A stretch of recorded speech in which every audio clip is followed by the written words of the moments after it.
하나님 말씀은 시편 3편 1절로 6절입니다. 시편 3편 1절로 6절입니다.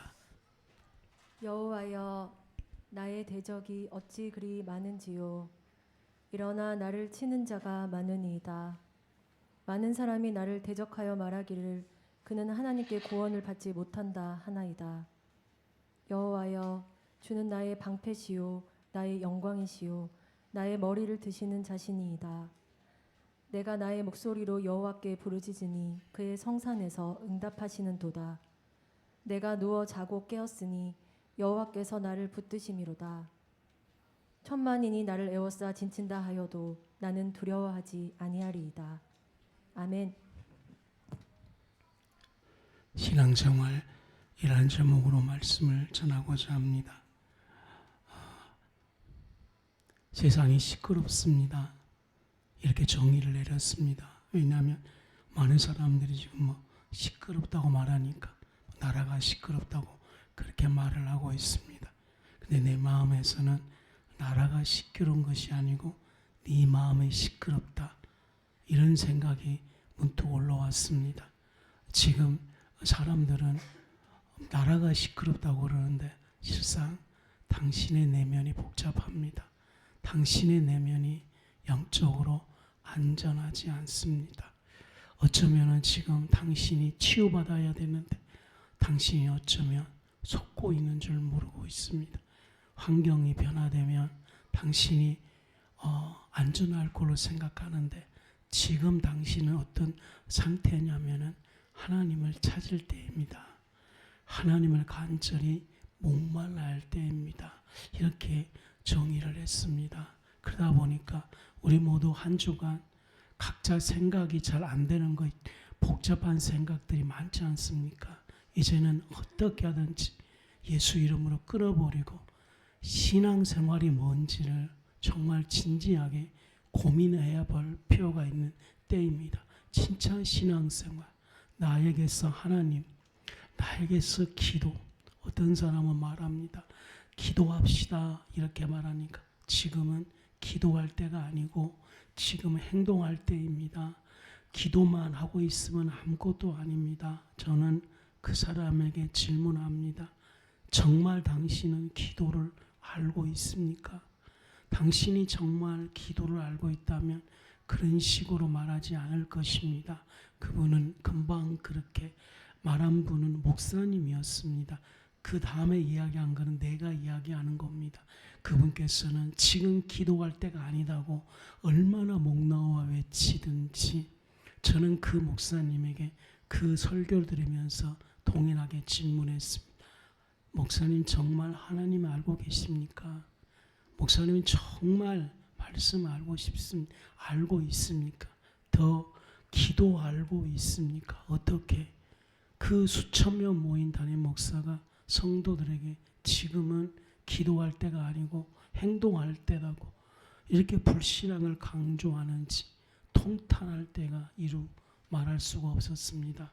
그러면서 3일 동안 많은 묵상하면서 제가 내린 결론은 진짜 우리에게서 하나님은 누구신가, 그리고 무엇보다 신앙이 무엇인가. 저도 수년 신앙했고 목회자로서 거의 30년 그렇게 했습니다. 이제 돌아가면서 정말 내게 신앙이 무엇인가를 고민을 하고 그 답을 이제는 사람들에게 찾지 않습니다.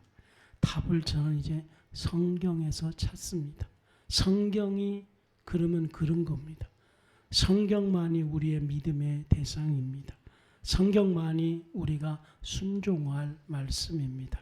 첫 번째로는 세 단락을 설명할 겁니다. 시편을 통해서 우리가 신앙생활을 만납니다.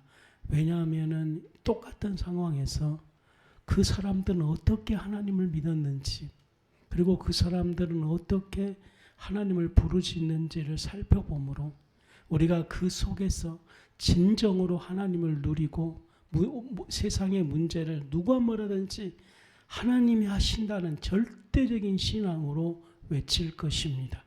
누차 강조했지만 인간의 소리는 세상을 변화시키지 못합니다.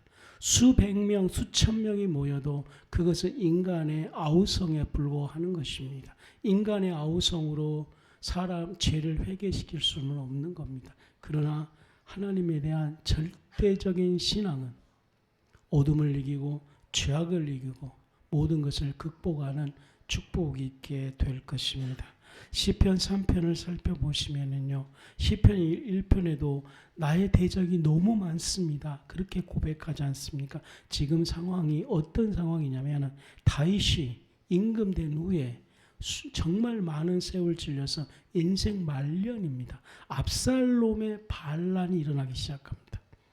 압살롬의 반역이 일어났을 때에 다윗은 정말 놀라워요. 압살롬은 자기 아들이지 않습니까? 그리고 자기가 아끼는 군대 장관을 여러 장군들이 합해서 쿠데타를 일으킵니다. 그때 다윗은 참 놀라워요. 프레임을 걸지 않았습니다. 좌판이 우판이 이쪽으로 프레임을 걸지 않았습니다. 이 프레임이 들어오기 시작하면 모든 것은 탓으로 돌려버립니다.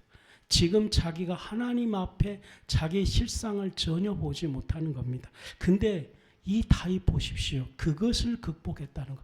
저는 거기에 많은 점수를 주고 싶습니다. 지금 우리의 신앙은 이걸 뛰어넘어야지만이 진정으로 하나님 앞에 회개가 뭔지를 알기 시작하게 됩니다. 단순히 도덕, 누구 떼먹는 이것보다 훨씬 내면에 있는 어마어마한 것들이 볼 수 있는 안목이 생기는 겁니다.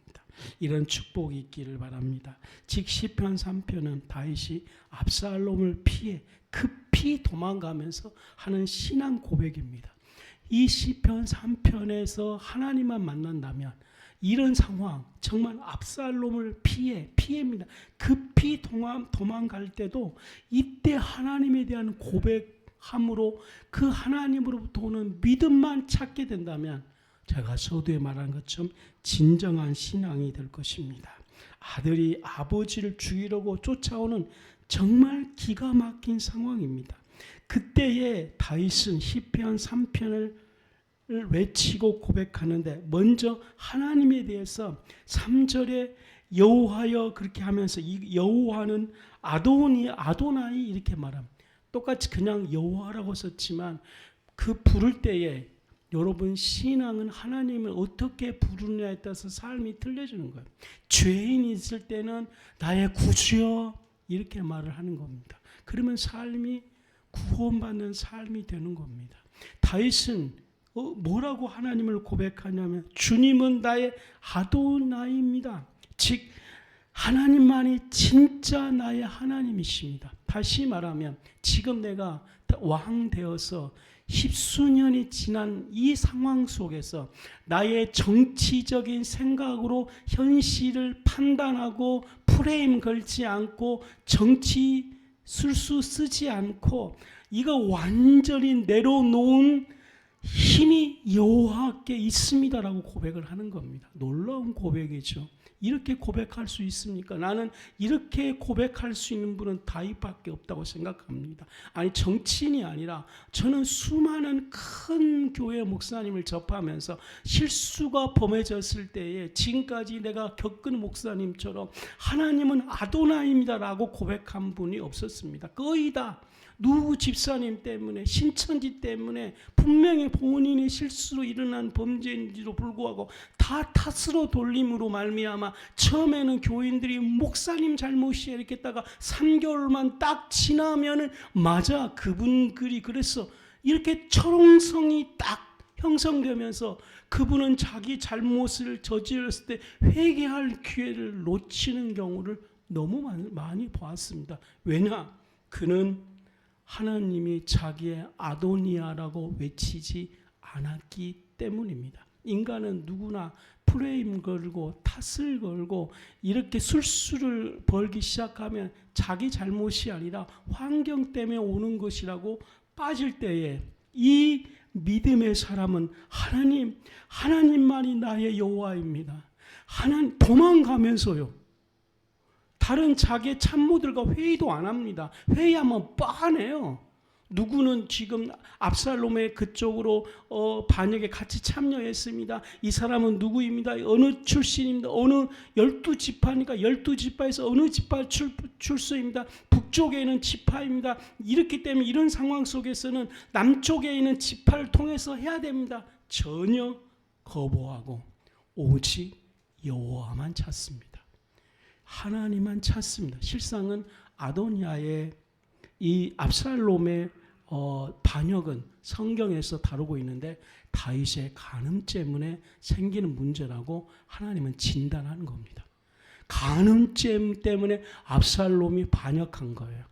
이것은 누구만 진단해 줄 수 있느냐? 아도니아, 여호와 하나님만이 진단할 수 있는 거예요. 우리는 왜 성경 배우느냐? 우리는 왜 오늘 예배 드리고 말씀 배우느냐? 하나님의 진단만이 우리의 믿음입니다. 하나님의 진단을 우리가 믿음으로 받아들이고 그것이 잘못됐으면 회개하고 이것이 바른 길이라면 믿음으로 갈 때에 승리한다는 겁니다. 놀라운 고백이죠. 다시 하나님만이 여호와입니다. 여기서 정말 많은 생각했습니다. 왜 다윗이 하나님 마음에 합한 자인? 벌써 왕 됐고 이미 왕된 지 너무나 많은 세월 지났기 때문에 자기 정치적으로 관념으로 또 나이가 들었기 때문에 나름대로 정치에 고집이 딱 있음에도 불구하고 내려놓는 이 놀라운 축복. 우리 모두 이런 현실 속에 하나님만 찾는 여러분 되시길 바랍니다. 하나님만 찾아야 됩니다. 이 땅에 지금 어떤 문제가 있습니까? 우리는 뭐 정치학적으로 유튜브를 통해 다 들었죠. 그것은 사람의 평가고요. 하나님의 평가를 한번 들어볼 필요성이 있습니다. 우리 교인들이 오늘 하나님의 평가를 찾기 위해 여호와만 부를 수 있는 우리 모두가 되십시다. 둘째는 3절에서 다윗은 이렇게 고백합니다. 하나님은 나의 마겐입니다. 뭐냐면 당신은 친밀한 관계 부르거든요. 당신은 멀리 있는 하나님이 아니에요. 늘 자신이 친밀하게 부르짖던 하나님, 정말 실질적인 하나님, 그냥 맹목적인 하나님, 설교 시간에 부른 하나님이 아니고 자기가 수십 년 동안 영적 생활하면서 같이 있는 하나님, 이게 당신이거든요. 그러면서 마겐이라고 부르는데 그 마겐이 방패라는 것입니다. 방패, 즉 화살을 막을 수 있는 주님이시다 이렇게 말을 합니다. 주님에게 이 자신의 화살을 피할 수 있도록, 방패라는 것은 화살을 피하는 겁니다. 우리 인생 가운데 잘못된 화살을 탁 맞으면 거기에 꽂힙니다. 이 꽂히는 것이 참 무서워요. 이 꽂히는 것이 딱 꽂히면 사람은 다 전혀 뜻밖의 생각을 하고 행동을 하기 시작하는 거예요. 그것을 방지하기 위해서 하나님만이 나의 방패입니다를 수없이 외치는 거예요. 압살롬에 인해서, 압살롬은 하나님의 관점은 다윗의 범죄 때문에 반역을 일으키는 거예요. 그런데 다른 화살을 우린 기가 낮아가지고 싹싹 하면 밑에 있는 참모들이 얼마나 정치적으로 이 화술이 좋은지요. 막 탁 와서 왕이시여, 나는 어디에 군대 장관입니다. 지금 상황은 이렇습니다. 그러면 그 화살을 딱 맞고 하나님의 관점에서 해결하는 것이 아니고 그 사람의 생각으로 함으로 행동하는 겁니다. 이것을 막아달라는 겁니다. 이것을 막아준 이에는 나의 방패는 하나님밖에 없다는 것이죠. 자신의 지금까지 기도 생활 아니에요. 신앙 생활 아니에요. 하나님입니다. 하나님만이 나의 방패입니다. 다윗은 지금까지 수많은 전쟁에 승리했잖아요. 그리고 얼마나 많은 헌금들 했습니까? 없죠. 그리고 성전 짓기 위해서 대단하게 준비했지 않습니까? 다 그거 내려놓은 거 쉽지 않아요. 생각보다 다 내려놓고 2인칭인 실질적인 하나님만이 나의 방패라고 고백하는 것입니다. 그러자 이 화살이 자기에 꽂히지 아니하고 신앙으로 모든 것을 바라볼 수 있는 믿음을 다윗이 받는 겁니다. 신앙으로 바라볼 수 있는, 그래서는 이 한국적인 현실을 우리 교인들로 하여금 화살을 받아가지고 유튜브 화살 받아버리면 이거 끝이에요. 여러분. 팍 들어오면 끝이다. 그 화살의 관점으로 그걸 보기 시작하면 하나님의 관점으로 보지 못하는 겁니다. 주님만이 나의 방패라고 말할 때 주님이 세상 사람들의 화살을 막아주고 하나님이 원하시는 생각을 가질 수 있는 믿음이 올 것입니다. 하나님이 나의 방패입니다. 골방으로 들어가십시오. 골방에서 화살을 막아주십시오. 하나님.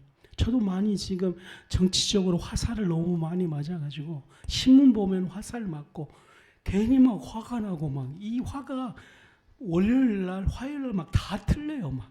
그리고 느닷없이 어느 쪽 화살로 가냐면은 한국과 전혀 상관없이 갑자기 미운 사람이 생겨가지고 그 미운 사람이 지지한 사람이 다 망했으면 좋겠어. 막 이런 미움이 와가지고 하나님 이 사람 망하게 해주세요. 이 사람 말고 이 사람이 망하면 같이 죽으니까 아니 내가 조금 전까지 대한민국을 축복해 주세요. 이러다가 갑자기 신문 보니까 엄마 이 사람이 막 되지도 않는 말 하니까 이 사람이 지지한 사람 망하게 해주세요. 그래야지 한국이 삽니다. 나만 이렇게 기도한 줄 알았더만 자미씨 유튜브 보니까 이렇게 기도하는 목사님들이 너무 많아요. 이거 정치뿐이 아니라 우리 현실 지금 당하고 있는 겁니다. 하나님은 나의 방패이십니다. 박엔 화살을 피하시기 바랍니다. 세 번째로는 바로 하나님은 나의 영광이요 나의 머리를 들어주신 분이십니다. 다윗은 아들에게 쫓겨나 바울은 언덕을 넘을 때에 자신을 쫓아온 사람이 있습니다. 자신을 향해 저주를 품습니다. 시무의가 막 악담을 품습니다. 이 하나님을 향한 다윗 보십시오.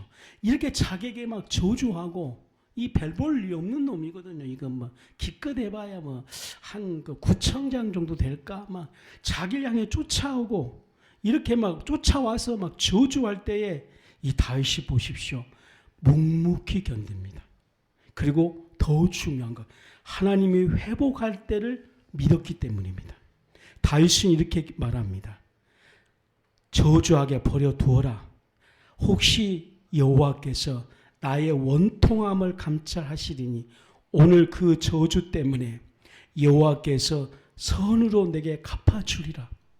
이것이 진짜 신앙입니다. 이런 하나님을 만나고 싶습니다. 아니 자기를 쫓아온 구청장 정도는 지금 대단한 군대 장관이 있거든요. 그냥 사인 하나 하면 벌써 끝나는 겁니다. 근데 여호와는 하나님 여호와입니다. 여호와입니다 말하자 그 안에 믿음이 들어와서 압살롬의 반역은 정치적인 반역이 아니다. 자기 죄성 때문이다. 현실의 반역 앞에 자기의 죄성을 찾을 수 있는 믿음이 하나님께 오는 것입니다. 놀라운 역사이죠. 우리가 하나님 찾으면 모든 실수 가운데 우리의 시각으로 보는 것이 아니라 하나님으로 시각으로 보아서 이 믿음을 찾게 될 것입니다. 묵묵히 견디는 믿음을 주십니다. 하나님 때를 기다릴 수 있는 담대함을 주십니다. 가만히 내버려 두라. 모든 시각. 혹시 내가 이렇게 참고 있으면 하나님께서 이 믿음을 보시고 혹시 선으로 갚아주시리라. 이 신앙을 고백하는 축복의 여호와를 만나시기 바랍니다. 이 하나님을 고백하시기 바랍니다. 난 이제 이 시편 3편을 통해서 나 결론 내렸습니다. 지금 내가 무슨 기도를 하고 앞으로 어떻게 가야 되며 어떤 시각으로 설교해야 되며 어떤 하나님을 전해야 될 것인지 시편 3편에서 확실히 대답을 얻었습니다. 그러자 하나님께서는 다윗에게 기도의 축복을 주십니다. 성도 여러분, 힘들 때 기도 안 되는 거 알고 계시죠? 화날 때 기도 안 되는 것 아시죠? 기도는 하고 싶다고 되는 것 아닙니다. 기도는 자기가 실상 어려움을 겪으면 기도할 걸로 생각하는데 그렇지 않습니다. 기도는 하나님의 특별한 은혜입니다. 선물 없이는 기도 안 됩니다. 입이 열어지지 않습니다. 입 열어달라고 해도 안 열립니다. 물론 조금 노력해서 입은 열겠지만 마음에서 나오지 않습니다. 물론 또 마음에서 나오겠지만 영혼에서 나오지 않습니다. 그런데 하나님을 찾자. 다윗은 4절에 나의 목소리로 기도의 축복을 받았다는 것이죠. 소리를 내기 시작한다는 겁니다. 아니, 쫓겨가면서 나의 목소리로, 여기서 목소리는 온 영혼을 다해서 진심으로 여호와를 향한 목소리. 여기서 또 목소리는 인간의 아우성이 아니라 하나님을 향한 진실함. 이 목소리 진실함. 저는 우리 성도님들에게 압살롬의 추격을 받는 상황 속에서 이런 축복이 임하길 원합니다. 목소리로 정말 목소리로 수많은 지금 목사님들이 교회 어려움 앞에서 기도할 때냐고 기도를 몰라서 그래요. 진심으로 믿는 기도를 못 찾기 때문에 그렇습니다. 진심으로 영혼에서 하나님과 친밀한 상태에서 기도의 축복을 못 받았기 때문에 나의 목소리로, 더 이상 나의 목소리는 인간의 소리를 내지 않는다는 것, 더 이상 나의 목소리는 인간의 말을 하지 않고 오직 하나님과 연합되어서 하나님을 향해서 진심으로 믿는 소리, 이 소리가 기도입니다. 이 소리가 회복을 시켜주는 것입니다. 이 소리로 뭐라고 기도하면 여호와께 부르짖었으니 그의 성산에서 놀라운 거죠. 하나님의 성산. 하나님의 성산은 하나님의 완전한 통치가 있는 겁니다. 다윗은 왕이잖아요. 정말로 출발할 때부터 그는 2지파밖에 안 떨어졌죠. 12지파에서 10지파가 자기를 반대했어요. 벌써 내면에서는 이놈들 나를 안 따랐지. 그렇지만 훗날 자기의 통치력으로 12지파를 다 굴복시키고 이스라엘 전체 통일한 통일 대통령입니다. 근데 자기는 그렇게 자기가 업적이 대단한 줄 생각했던데 어려운 와중 가운데 하나님을 만난 후에 그의 대답은 성산입니다. 성산. 무슨 뜻이에요? 진짜 왕은 여호와다. 다윗이 찾는 대답이에요. 진짜 이스라엘 왕은 하나님이시다. 뜻밖의 지금 당신의 다윗의 죄성 때문에 반역이 일어났는데 이것은 하나님이 가르쳐준 생각을 다윗은 믿음으로 받아들였어요. 그런데 그 회복으로만 끝나는 것이 아니고 이렇게 하나님을 찾자 믿음의 최고의 정점 성산을 다윗에게 믿음으로 가르쳐주는 겁니다. 시간이 없는 관계로 성산. 나는 나의 실수 때문에 하나님께 나가는데 하나님은 나의 실수를 당연히 회복시켜 주시고 나에게 하나님만 하실 수 있는 하나님의 믿음을 주었다 이 말인 것입니다. 나의 목소리로 여호와께 부르짖었더니 여호와께서는 성산에서 응답하십니다. 그러자 믿음이 오는 것입니다. 믿음이 오자 5절을 한번 다시 봉독해 주십시오. 시작. 내가 누워 자고 깨었으니 여호와께서 나를 붙드심이로다. 내가 누워 자고, 여기에 아멘 하시기 바랍니다. 압살롬이 쫓긴데 누워 잘 수 있겠습니까? 잘 수 없어요. 그런데 나는 이 누워 자고 이 말에 시편 23편을 부르짖는 다윗이 믿음으로만 고백했으면은 이제 진짜 압살롬의 쫓김을 받으면서 시편 그 23편에 여호와는 목자이십니다. 이 신앙 고백이 실상이 되었다는 겁니다. 누워 자고, 하나님, 우리 교인들이 수많은 예수님을 들었는데 이제 들었던 예수님이 정말 자기 삶 속에 5절처럼 내가 누워 자고 그 예수님이 현실되는 것을 믿음으로 보게 해주십시오. 사실되게 해주십시오. 하나님이 당신에게 누워 잘 수 있는 은혜를 주시옵소서. 누워 자고 깨어 있으니 여호와께서 나를 붙드십니다. 적의 화살이 날아오고 이 치열한 전쟁 가운데 다윗은 하나님에 대한 신뢰로 편안히 쉽니다. 제가 그래서 하나님, 한국을 하나님께 맡깁니다. 편안히 잤습니다. 내가 원하는 결정이 안 될지라도 저는 편안히 잡니다. 하나님은 어떤 방법으로 인도하신 그 하나님의 방법을 신뢰합니다. 그러자 마지막 부분, 하나님께서 나를 붙들어 주시고 그 다음에 중요합니다. 지지하시며 여호와께서 나를 붙드심이로다. 이 말이 뭐냐면은 나를 지지하신다는 거죠. 노된 나무 안을 그늘 아래 엘리야처럼 피곤히 지쳐 쓰러져 자는 우리를 하나님께서 천사를 보내요. 위로하고 만지시는 하나님을 찬양합니다. 그러자 제가 뜨겁게 고백했습니다. 8절을 봉독해 주십시오. 여호와께 싸우니 주의 복을 주의 백성에게 내리소서. 아멘. 구원은 여호와께 있으니. 이 놀라운 이 말은 뭡니까? 신약 시대는 구원이 지금 구약입니다.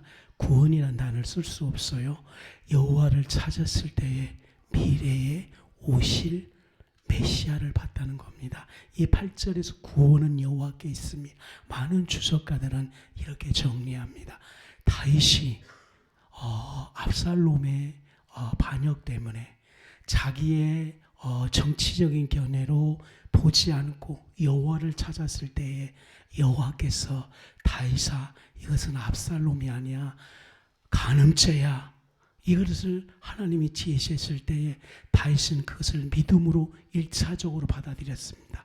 그러자 그에게 믿음이 와서 자기를 욕한 사람에게 놔두십시오. 저 사람 잘못 아닙니다. 나 잘못입니다. 믿음에 행동하게 되었습니다. 그러자 하나님께서는 그에게 두 번째 성산이라는 축복을 주었다는 거죠.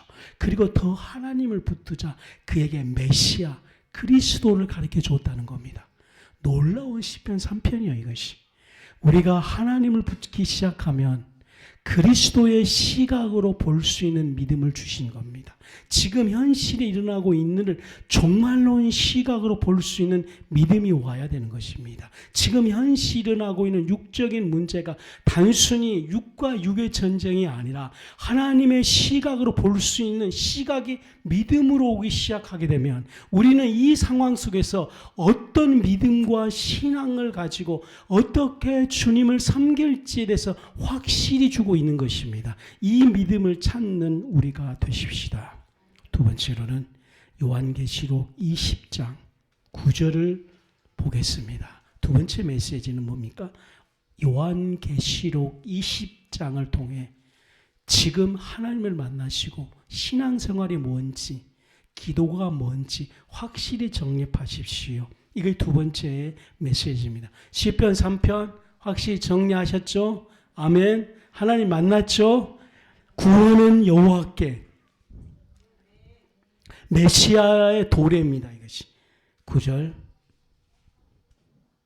계시록 20장 9절 그들이 지면에 널리 퍼져 성도들의 진과 사랑하시는 성을 두르매 하늘에서 불이 내려와 그들을 태워버리고. 요한계시록 20장을 통해서 우리는 하나님을 만납니다. 믿음을 만납니다. 그리고 여기에서 기도를 배웁니다. 이 계시록 20장의 내용은 그리스도의 최후 승리입니다. 20장 그리스도의 최후 승리. 저는 오늘 시편 3편 8절에 구원은 여호와께 있습니다. 그리스도를 예표해 줬는데 그 예표가 시편 20편에서 이루어집니다. 여러분들 이 시대는 지금 사단이 임금입니다. 죄가 임금입니다. 진짜 본질을 지금 왜 우리가 힘드냐면은 뭐가 문제가 일어나면 본질을 가지고 성찰해야 되거든요. 본질. 그냥 잘못한 거 있으면 잘못했습니다. 그리고 성찰하고 그러면은 그 나라는 한 걸음씩 한 걸음씩 발전이 돼요. 안 그렇습니까?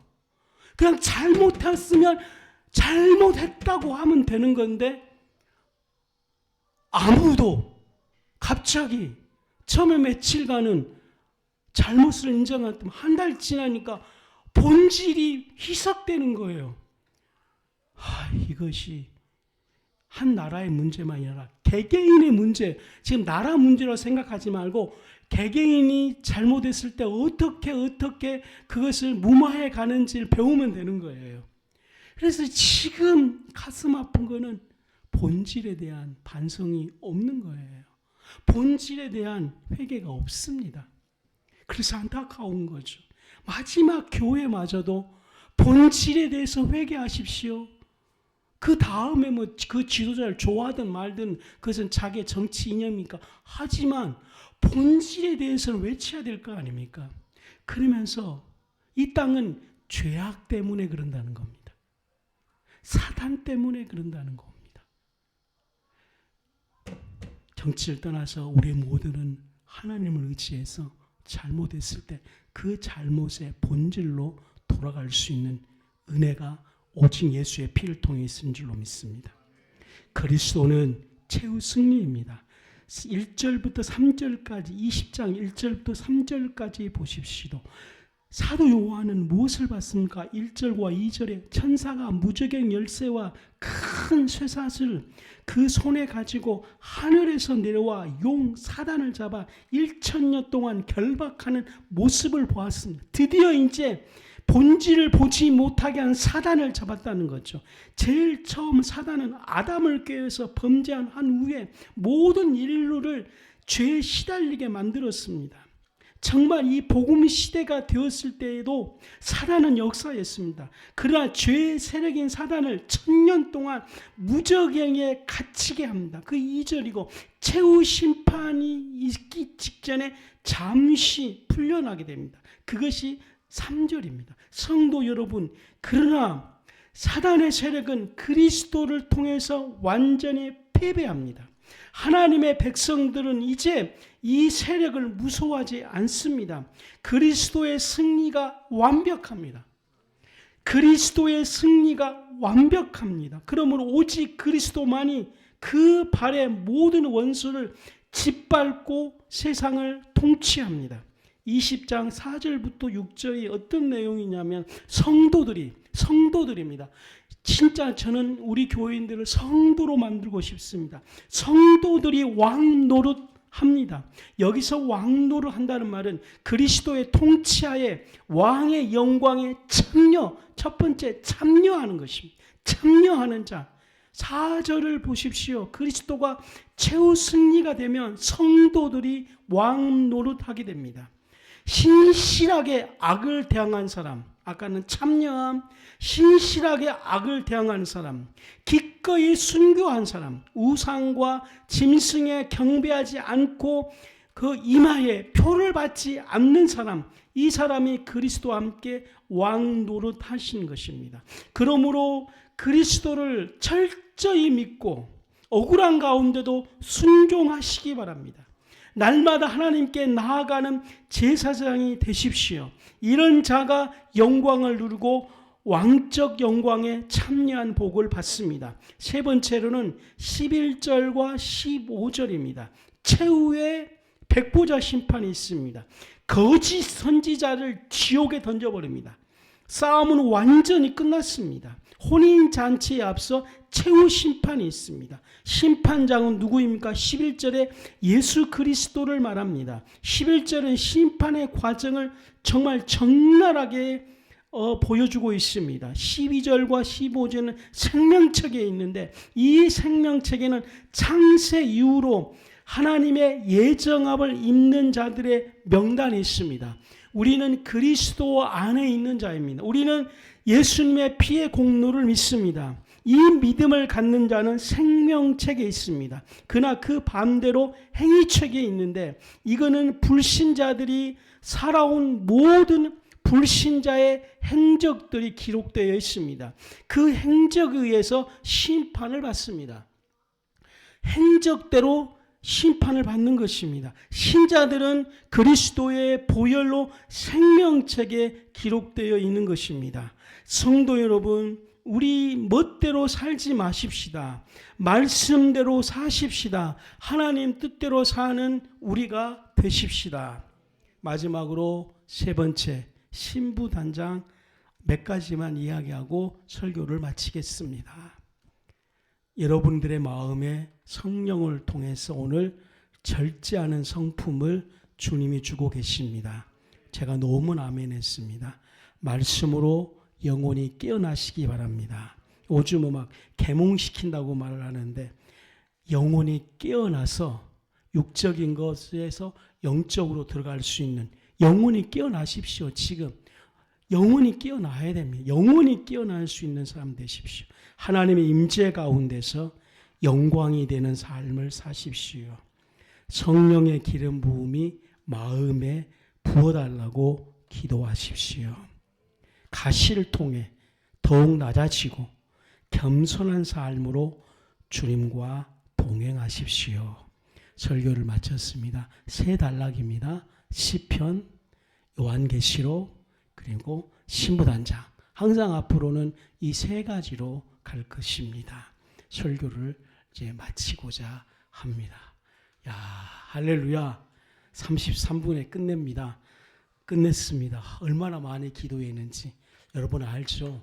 55분 설교자가 33분 설교한다는 것은 기도하니까 됩니다. 할렐루야. 주님은 나의 목자이십니다.